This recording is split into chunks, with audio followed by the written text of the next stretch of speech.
గొంతుకగా ఎవరు నిలబడ్డారు అనేది ప్రజలు కూడా ఆలోచించాలి. అటు రాజకీయ నాయకులు కావచ్చు, ఇటు జర్నలిస్టులు కూడా కావచ్చు.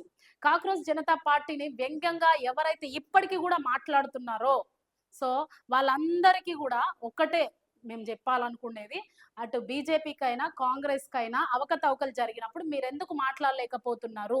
ఈరోజు కాక్రోచ్ జనతా పార్టీ ఢిల్లీ జంతర్ మంతర్‌లో నిరసనలు పెట్టి ఉంటే వాళ్ళ మీద వ్యంగ్యంగా మాట్లాడుతున్నారు. 'సంపూర్ణేష్ బాబు' సినిమా అంటున్నారు. 'భగత్ సింగ్' బూట్ కాల్‌తో తన్నాలి అంటున్నారు. మరి మంత్రులు, ఎమ్మెల్యేలు తప్పు చేసినప్పుడు అదే బూట్ కాల్ మీరెందుకు చూపియలేకపోతున్నారు? విద్యాశాఖ మంత్రి, కేంద్ర విద్యాశాఖ మంత్రి తప్పు చేసినప్పుడు అదే భగత్ సింగ్ బూట్ కాల్‌ని మీరెందుకు చూపియలేకపోతున్నారు అని నేను క్వెషన్ ఏస్తున్నా. తీన్మార్ మల్లన్న పిలుపునిచ్చిర్రు గదా! సో, తీన్మార్ మల్లన్న పిలుపునిచ్చిర్రని గాదు. ఖచ్చితంగా యూత్ అందరూ రాజకీయంలోకి రావాలి. తల్లిదండ్రులు గూడా ఆపకండి. కాబట్టి మేము జెప్పాలనుకునేది ఒక్కటే. ఎంకరేజ్ జేయండి యూత్‌ని.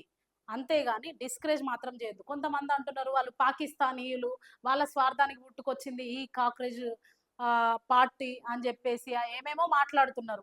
ఇవన్నీ ఎంతవరకు కరెక్ట్ అనేది మొన్న జరిగిన ఢిల్లీ జంతర్ మంతర్ మీటింగ్ మనకందరికి తెలిసిన విషయమే. వాళ్ళ నినాదాలు తెలుసు, వాళ్ళ డిమాండ్స్ తెలుసు. ఇవన్నీ గూడా మనకు తెలుసు గాబట్టి వాళ్ళ ప్రధాన డిమాండ్‌లతో మేము ఏకీభవిస్తున్నాం. ఎందుకంటే నిరుద్యోగులకు ఉద్యోగాలు గావాలి. సీబీఎస్ఈలో అవకతవకలు జరిగినాయి. ఆ అవకతవకల మీద ఆహ్, అవకతవకలు ఏవైతే జరిగినాయో దాన్లకు న్యాయం గావాలి.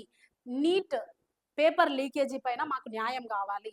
సో, ప్రధాన డిమాండ్‌లు వాళ్ళు విద్య మీద చూపిస్తున్నారు గాబట్టి వాళ్ళకి మా సపోర్ట్ ఎప్పటికి గూడా ఉంటది. ఖచ్చితంగా మా ఛానల్ నుండి మేము వాళ్ళని సపోర్ట్ చేస్తూ